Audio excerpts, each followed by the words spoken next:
today, I should have checked the date. I don't know. It's Sunday the 14th of May, 2023. It's 5 p.m. Eastern Standard Time. I think an hour drive. So, still got to get the catalytic converter fixed, so it might be a little bit noisy. And traveling at 80 miles an hour. Not really, probably 60. So I'm going to get a little noisy. But I'm just driving here, and as I always do, probably like most of you, I'm using Waze to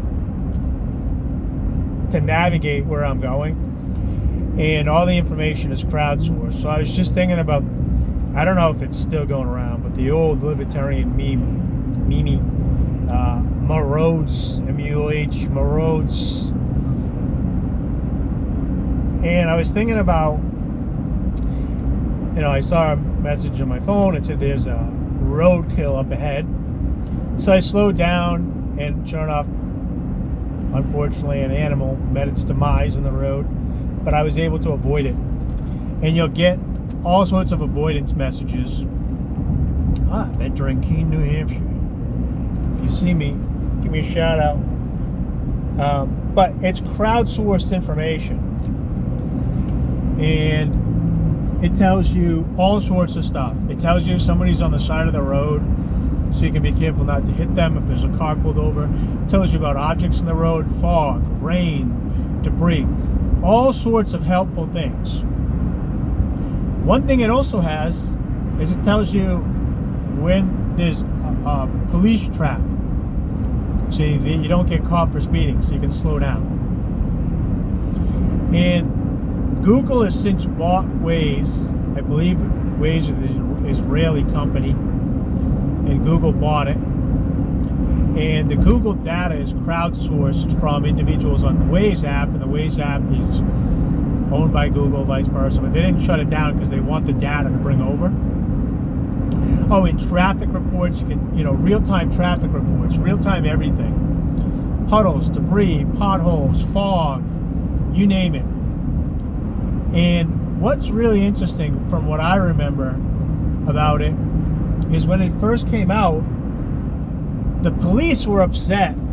They wanted to shut it down because they're like, well, people will always know where the police are at, so we won't be able to catch bad guys and speeders. And it's like, all this useful data to help serve and protect, and the police force is like, we can't steal money from people, let's try to shut this down. And I was just thinking as I was driving, like, why is this roadkill 2 days old? Why, instead of looking at all this stuff as evil, which the state of course does because they hate competition, but if you had a database of where all the roadkill is, why isn't the parks people, whoever picks up roadkill, the highway department, coming up and picking that roadkill? When there's a pothole reported by enough people, why aren't people going, why isn't that pothole filled?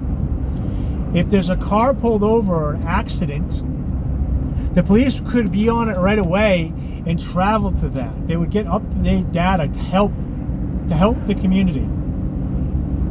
Imagine that. Real-time, crowdsourced, voluntary information sent into a database that lets you go help people, but instead they didn't look at it like that. They didn't say, wow, this is a free market idea that's crowdsourced, that helps people, and then people voluntarily help others, and we can use this to pick up litter, to pick up road debris, to stop accidents, to get to accidents quicker, to fill potholes, to remove debris in the road, to remove roadkill, to do all this stuff to serve and protect. They got upset that they couldn't have speed traps anymore, sitting around on their ass getting hemorrhoids, eating donuts, speed traps, instead of actually helping. So it just makes you think, doesn't it? Wow, that's a really beautiful mountain right there. It's gorgeous out today. It's 65 degrees, but it's sunny finally, no more rain. But anyways, I was thinking, how easy would it be without the government, if the roads were privatized, for people that wanted to travel on roads to voluntarily share GPS, to give data to other people so you can move around. I have a transporter in my car here that allows me to pay for tolls, we can pay for roads. So it's easy, it would be easy to have one in your car. Maybe it would work on like Bitcoin Lightning Network, Ledger type of thing, or even something cheaper like Litecoin or Bitcoin Cash, where you could pay small percentages based on the time down to the second that you were on the road. Or if you sped, maybe people are like, no, if you go faster, you are more dangerous, so you pay more time the quicker you go through. Whatever it may be, the individuals could decide when you're riding on your road, and you can pay them. And people think that, well, that'd be so expensive. I got to pay. You pay for the roads as it is right now, plus all the middlemen in between. Imagine how inexpensive road care could be if we crowdsourced it. Instead of having somebody driving around, answering phones in an office, and then like, okay, Bob, go grab the shovel. If it just said, there's roadkill there, maybe people that own the road would go clean it up. Maybe somebody in the front would get it. Maybe somebody there's a business right now where people take fresh roadkill and they take it home, they clean it up, and they sell it as pet food, as scavenger healthy pet food. Meaning, so like a vegan wants to get pet food for their animal, but they don't want to necessarily take hunted food or take big agricultural food from the government subsidies or whatever. They go hunt roadkill. Maybe it's already there. They'd be rushing to get the roadkill and use it, and they'd actually pay for the information of where the roadkill was, instead of we have to pay to get it removed 10 times more. You got to pay for an office, the person that's sitting on a phone, to drive there, to go, Bob, or grab a shovel. Then they stare at the shovel. Then they get in the truck. Then they stare at one another. Then they scratch their asses. Then they go up there and they scoop it up. Then they call their manager. Where do we dump this thing, Bob? I can't even lift it. The big old deer with the 9 points, antlers and stuff. And those idiots are doing whatever. Meanwhile, there's probably plenty of people that would want to do it that would do it on their own.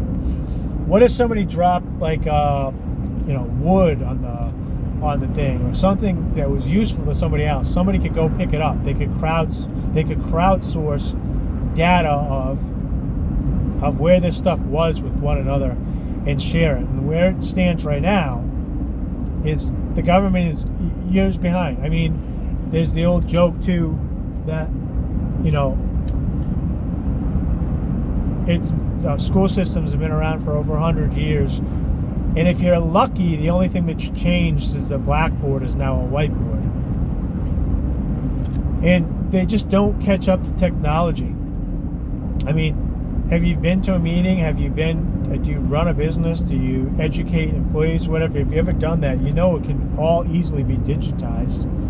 As somebody that's self-educated, everything's digitized. I can read a book digitized. I can read an audio book on the go. I can take all my notes, put them on my computer, leave the house. They're on my phone. I can pick them up, change them, go home, change them. I need a UPC code for one of the things in the warehouse. I can scan it with my phone, hit copy. It'll read the number off of the photo. Let me copy it, let me email it, let me internet search it, let me look it up in the database to see if it's been refined. All this stuff at the tip of my fingers, and yet they're still printing paper books in schools and claiming about the environment. They're still, policing the roads like pirates. It's insane. I got to get on my nav system, so I got to go.